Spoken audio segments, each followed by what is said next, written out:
because my voice doesn't carry very far and because I'm about to walk over there and get another microphone, I'm going to introduce you to Emily, who's going to introduce herself and the handsome young man next to her. By the way, you're all young men to me in this room. To you. What's that? You aspire to? Let's come over and sit down, and Liz will get the microphone for you. My name's Emily Harris. I'm a journalist. Most of my background's in public radio. Worked a long time for NPR. I'm with a startup now called the Journalism Accelerator, and we are trying to gather the journalism community together to get their collective wisdom on how to make money in journalism these days, which is a pretty tough proposition, but I've got a lot of ideas from my table about how to make our platform better and so forth. But I'm here to talk to Sammy Haroon. Hi. Hi. Hi. Hi. Hello. I've been told I'm here for a therapy session because I haven't spoken in front of a crowd in about 5 years. So, how does it feel? It's the beginning. I'll tell you a little bit later. Okay. Well, Sammy, there's a write-up of him in your booklet, obviously, but he's done a lot of different things. I'm going to run through a couple of them. He's the founder and the director of the RBR Group, which provides business and technology innovation. He's got a couple copyrighted methods of how to innovate. He's the chief operating officer of Accurate Electronics, a slow growth company, which you haven't heard much of that today. No, we turned it around. Oh, you turned it around. Now it's a fast growth? Yeah, it's 6 times revenue. So that's pretty quick. Yes. But we're going to get into some of his ideas about innovation today, but I want to start actually with what RBR means, because that gets into some of the life cycles that I want to talk about in your life that have been influential in your vision on innovation. Thank you. Well, thank you, Liz, for putting together a little gathering where I can be roasted. I will not forgive you. No, just let me tie it right away. We have 30 minutes. Let me tie it to what Tim was saying. He was talking about a higher purpose, enthusiasm, and focus. So I was at Procter & Gamble. I ran innovation there. In 2007, I chose to leave. And I was sitting with my boss at that time next to Dubai Creek. I think it was past midnight, and we were smoking hookahs, and we came up with the idea that, yeah, that can cause innovation to occur. And we came up with a concept of, and that too in Dubai. What we came up with was that we as individuals, I don't know how to express it, we become very, very complacent. So we've been enjoying this light here. If this light was turned up by 10 times, watch what happens. You'll sit up. You'll be excited. All at once you're seeing things you haven't seen before. Let's turn it down. We'll slop down. So coming back to a higher purpose, I'm a very aspirational man, and I wanted to set a goal for myself, Emily, which would be unaccomplishable, so I could kill myself trying to get it. So we came up with this idea of relentless reinvention. So I wanted to relentlessly reinvent myself. So RBR stands for Relentless Brand Reinvention. And when he told me that, I said, doesn't that make you tired? Yeah, I'm exhausted after 5 years. So a big change is coming. The reason I wanted to start with that, with the RBR, is because the relentless the relentlessness of it, because you've had these fascinating experiences across a lot of different industries. And I just want to touch on a couple of places in your life where there's been a big switch. Sammy started out as a nuclear engineer, and lots of innovation in that field, obviously, but and there was a reason that you left it. And I just want to talk a little bit first about getting out of that industry and what made you know it was time for that kind of personal pivot. I had no clue. I was just looking for a job, and I did find a job, and I was working at a nuclear power plant, and I don't know if anyone has worked there. We were doing a restart where you have to shut the thing down. You have to take the fuel out and put new fuel in, and one day the sirens are going off. I'm not going to talk to you about which plant it was, and we all had to gather together for evacuation. Turns out that some folks who had enjoyed some beverages on a Sunday night had come in on Monday morning, and you open one door of the reactor building, you close it, a vacuum runs through and just pulls out the air, which is contaminated, and then you open the next door, and you're dressed up in a banana suit. But these guys, they're good old boys. They opened both the doors, unplugged the fuse, and that set off the alarms. I'm like, my God, is this the industry I want to be in? Plus, it was not moving fast enough. And also, that came to a point, should I leave the country? And I decided not to. So the result was rediscovery, relentless reinvention. What do I go into? And it was the computing technologies. And talk to us a little bit about that process. You had trouble getting hired. Oh, yeah. Nobody wants to. Would you hire? Look at me. Would you hire me, the nuclear engineer from, with Pakistani parents? There you go. Okay. Well, no. It's not that bad, guys. Come on. No, it was tough. It was in '91, and the jobs weren't out there. And I went to get, I'm like, I can program in whatever language they wanted me to, and they didn't want to give me a job. It pissed me off.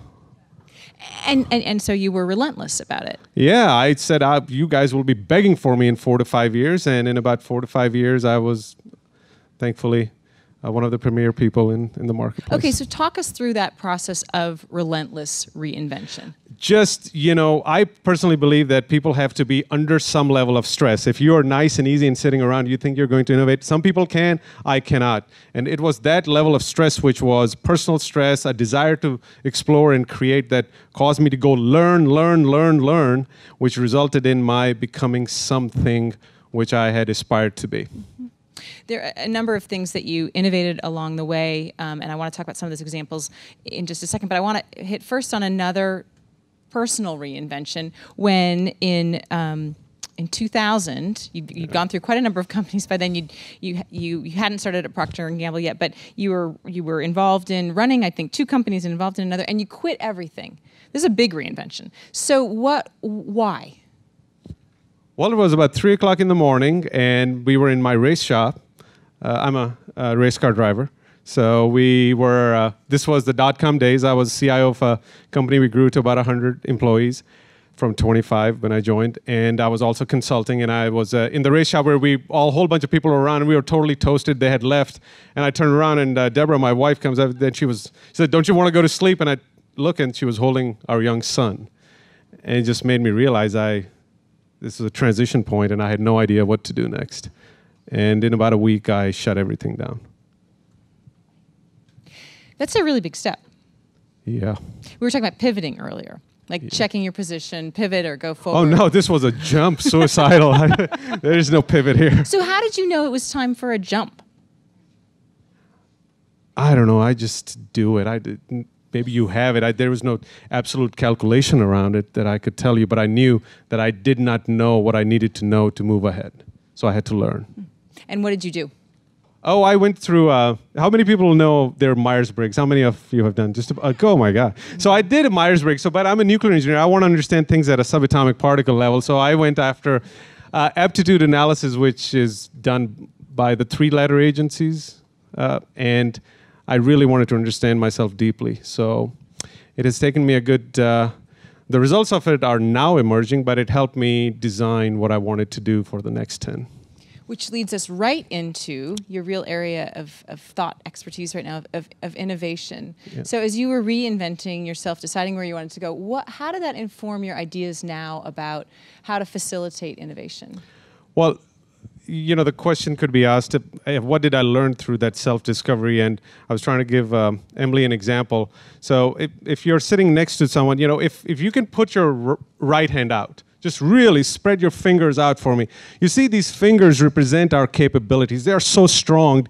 Just look at them. You see how big the gaps are?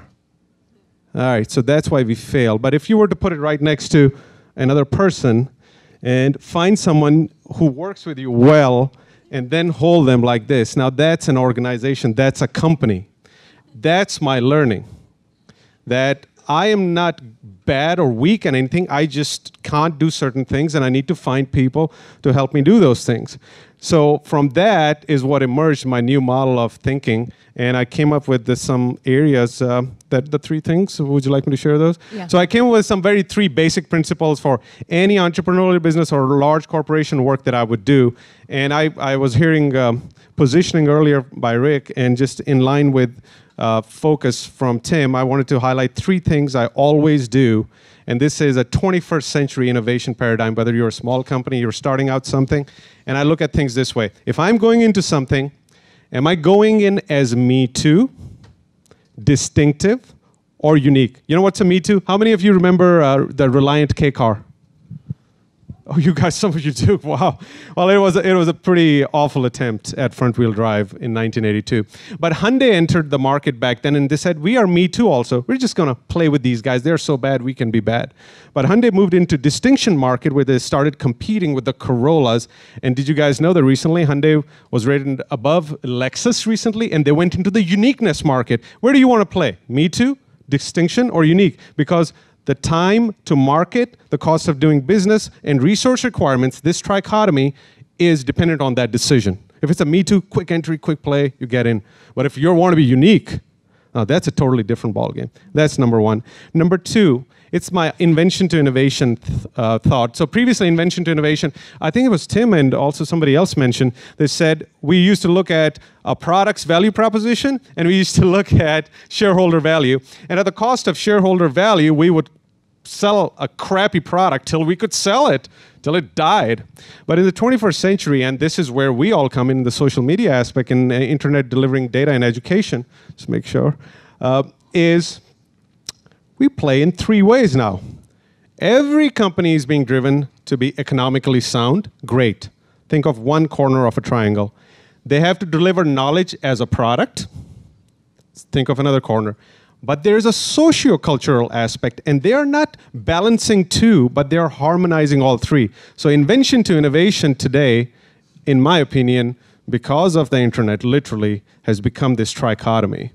And the final one is dilemma management. And it's more strategic, but every time you go to create something, and we've been talking about value and social aspects of our entrepreneurial efforts, dilemma management is to not look at a problem and reduce it as an engineer would, because I don't understand, let me make it smaller till I can solve it, but actually to blow it up and say, why is the problem there? And if you start stepping back far enough, I call it, let's discover the original cause. You may not have a problem. So there are some examples I want to give you. How many of you know about the bisphenol A, BPA? The molecule, okay. So it's a molecule which helps plastic hold its shape. It was discovered in 1898. In 1937, it was discovered that it causes harm to organic tissue, us. Guys, this is 2012. It's still in our plastic bottles. So a problem solved, a dilemma unmanaged. So these are the three things I approach things with. What type of market you want to get into? How do you want to do invention to innovation? And how do you want to do dilemma management? The invention to innovation, I mean, you focus on that, from what I understand, in a number of places you've worked, and I'm thinking specifically about your efforts to cut the time to market from an idea to a realization. What are the most important elements of putting that into practice? Oh, this is a good one. How many of you know about the Indus Entrepreneurs, the Thai organization? I know Rick. Oh, great. Fantastic. Thai, just quick buzz on it. Thai is the world's largest entrepreneurial nonprofit. It has 57 chapters, about 15,000 members, and about a couple of thousand charter members. I'm the president of Thai Carolinas. And so what we did, I want to give you an exact example to your question. So if you are an entrepreneur, the traditional method is that you would want to put your own money. I am in the Tim Sanders Club. I will not go get VC money. I'll put my own money. But if you put your own money, you don't get access that the VC can provide you. So in invention, is there a VC in house? No, but it's true. Yeah, okay, good. Because some of them don't like me what I'm about to tell you. So I came up with invention to innovation, where we do the disintermediation of the VC for certain type of entrepreneurs, and in which what we do inside of Thai is we'll take the entrepreneurial efforts and we will marry them directly to a global Fortune 100. So if you have something that you're selling in, let's say, analytics, we'll do an invention to innovation conference in which we will directly have you present to the company, and it will on the spot tell you whether they can work with you. So taking out of all these extra steps that we do. So that's one example. I can give you more if you like. I'm just curious. So does that really is a model for people who aren't looking for VC money? It wouldn't. That's who you're aiming at. I think most entrepreneurs try not to get VC money. It kind of shackles, but yes, that's an approach. But the VCs are also engaged with us in some cases who have their organizations. Some companies they have invested in. You mentioned social as one of the pieces of that triangle. and we've heard people have been talking about social all morning and a lot just around at the tables and stuff. What do you see as the real? I'm going to do a double-barreled question. Sorry, but the real power of social, and how do you think our understanding of what social is changing, or maybe should change? Okay, you're going to put me in trouble here with these folks here. Okay, so just a little bit of background. Do you guys know of Procter & Gamble's word-of-mouth marketing brands called Tremor and Vocal Point? Anyone? Oh, there are a few people. Okay, great. So Tremor is a panel of 250,000 teens, which is leveraged by Procter & Gamble for doing word-of-mouth marketing, viral marketing. Vocal Point is, I think, 650,000 or more. I was the individual behind the technology that was developed for it. And one of the things I learned there is that the purpose of any marketing is only two things. Now, I know there's far more intelligent people here. That's why I'm being roasted, right? But to me, it is two things. Either you want awareness, or you want advocacy. Talk about my stuff or buy my stuff. Do you want anything else? Talk positively about my stuff, buy my stuff for a lot of money. Okay, so those are the two things. Now, where does social come into this thing? So you and I were talking earlier about social media, and a great friend of mine, Ted McConnell, maybe some of you know, is a premier individual in this, says that there is no social in social media. Media is digital. Social is this. This is, you guys are creating the social of social media here. Social is human beings interacting. It's how I see you. My five senses are interacting with you.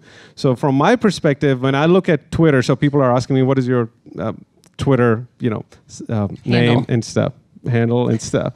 So I disappear from Twitter for a month, 2 months as I travel the world, and I gather a whole bunch of stuff. Then I schedule it for posts. I disappear from my blog also. But to me, the social in social media, or what social is doing, is that we are the ones who are driving something very, very unique. And I call it the social moment of truth. How many of you know first moment of truth, second moment of truth, as Procter & Gamble talks about it? Okay, so first moment of truth, guys, really quick. You go to buy a shampoo bottle. You say, oh, the bottle looks great. I heard about this. My wife was using it. I'm going to try it, or somebody else. Second moment of truth is you put it on your head, you use it, and you go, this sucks, or it's great. I'll go buy it again. But one of the things, as I was building these brands, I discovered that there was something missing ahead of time. It is some people call it zero moment of truth. I call it the social moment of truth. I love your hair, and you talk about your hair. And I remember that. Or you are talking about the camera you have, why you like that camera so much. This is very qualitative. And that social moment of truth is what social media is helping create. And that's where I think social is going to impact marketing significantly. So I did not copyright social moment of truth, but you guys are welcome to grab it. But let's explore. You thank you. Just a little bit deeper on that, though. So what do you see as the limitations of the social moment of truth when it's not face-to-face? And how do you harness the face-to-face more? Just, this is my personal opinion, so, it's not implies any company or such, but I feel that how I am able to impact someone face-to-face, I am not able to do by writing a tweet, by writing a blog. No matter how strong my repertoire, no matter what my clout score, I don't listen to Justin Bieber or what he says, no matter his clout score. Isn't he the perfect 100? Yeah. Right, okay. So, yeah, so this is my personal feeling, and I'm not a traditionalist, is human beings just have been engaged in non-traditional methods for 100 years. There are hundreds of thousands of years we've been very primordial, very, very anthropologically anchored. We do everything because we are afraid. We wake up because we are afraid. We pretty ourselves up because we are afraid. We do a lot of things because of fear. Maybe it would be another few 100,000 years before all of this digital gets embedded in our bodies and that starts to affect us. But till then, I think our five senses require interaction unless the reputation is so strong that we trust them. So if my reputation is so strong that if I publish something, you will follow it. So that's another approach.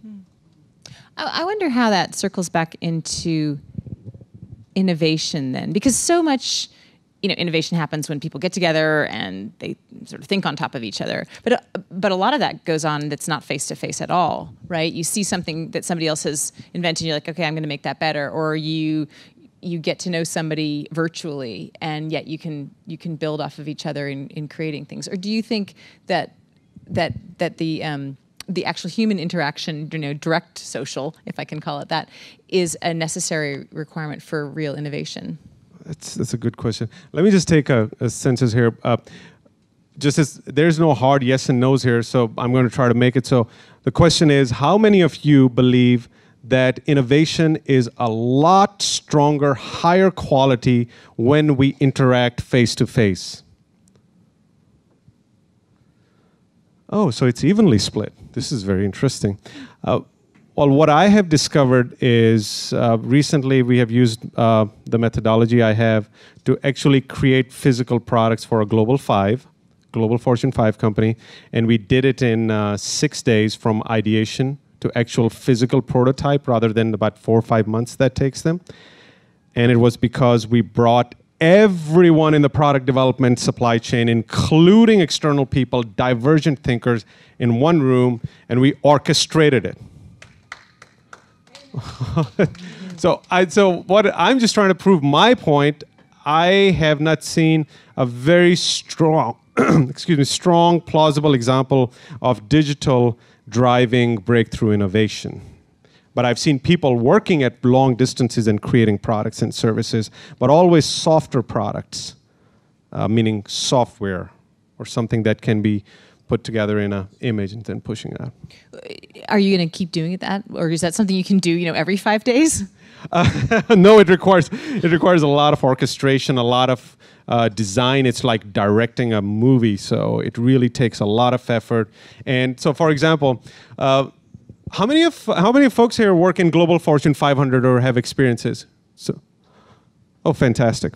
So in Global Fortune 500, to do this type of innovation, it's inverse of what it is inside of an entrepreneurial organization. So inside of a Global Fortune 5, it's people first. You have to talk to them. You have to align them. You have to influence them. You have to make them believe in you. Then you create the transformative process out of which the technology emerges, which is breakthrough. For entrepreneurs, it's technology first. I have a great idea. It's creative. Look at it. It's raw, but it will do this, this, this. Let me put a process around it, and now let's get the people lined up to go deliver it. So I don't think it can be done every 5 days. For a large corporation, it's different. What's the most common, or a couple of the most common things that you see going wrong in innovations? So, that just stymie ideas, or that make a great idea not work out? Oh, this is good. I have to be politically correct here. Do you? All right. Don't be shy. All right. No, shyness is not the issue. Don't be afraid. All right. Let's begin with this way. Clayton Christensen wrote a phenomenal book called Innovator's Dilemma. Some nods. Okay. So he talked about middle management of corporations, worrying about their salaries, their control over organizations, and not letting innovation emerge ahead. Now, 10 years ago, that was correct. I'm working with middle management, which is causing change, but it's not everywhere. So that's one good example. But the other example is everyone wants to be like Apple. They want to create transformative product. Do you guys know anybody else who's been able to do Apple? I can tell you internal corporate blogs. I can tell you from 4 or 5 Global Fortune 25 I'm working on, they're trying. The management from the top is saying, we have to change, we have to transform, but nothing is happening down there. So what are some of the reasons for larger corporations? It's just they're very bound by economics and delivery in 3 months. That's why, guys, it's great for us as entrepreneurs because there's so much opportunity. Hence the invention to innovation concept, where if you can find that opportunity that fills that need for the large corporation, you can take the disruption to them. Let them buy it from you. But do many times over.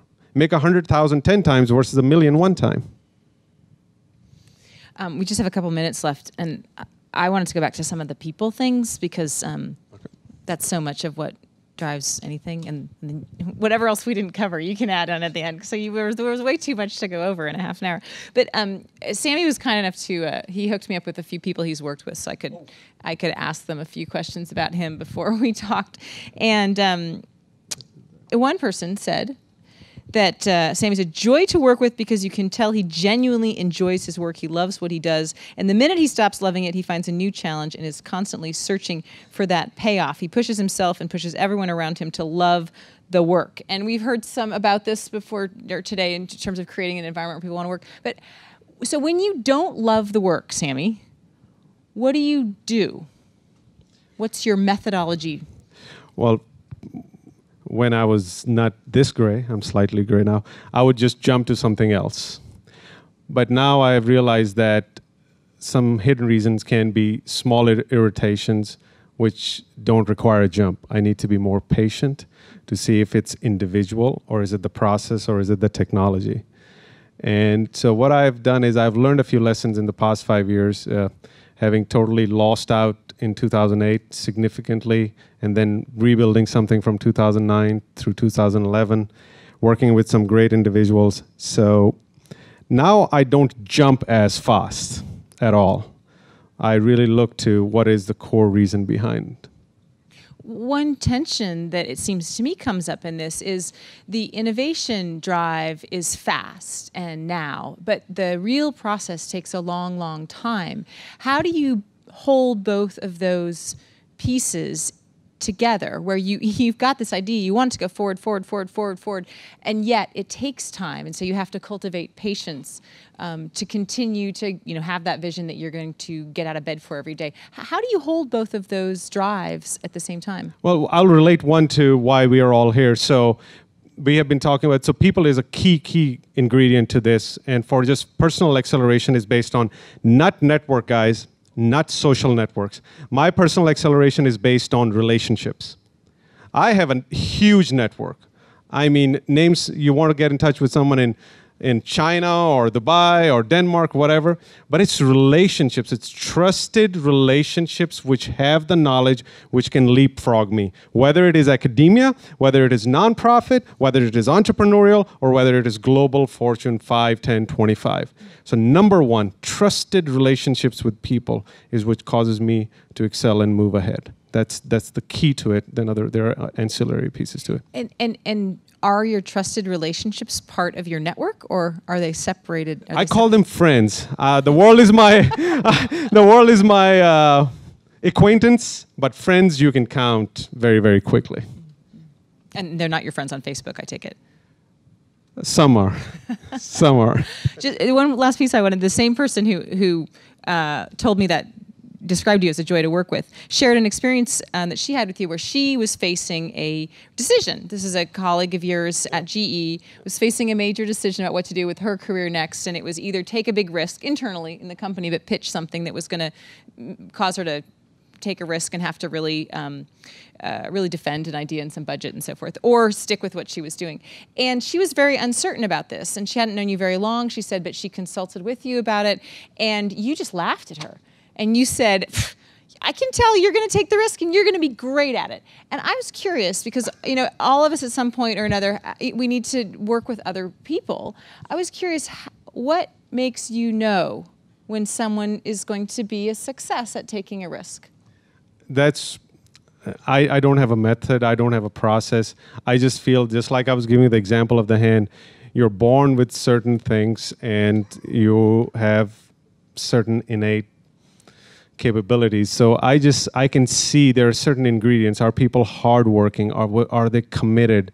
Do they lose focus or remain focused? So this person you're talking about has this incredible focus and just incredibly intelligent person, but they have these other areas which they need to fill in, and it was easy for me to fill those in and create a very strong handhold.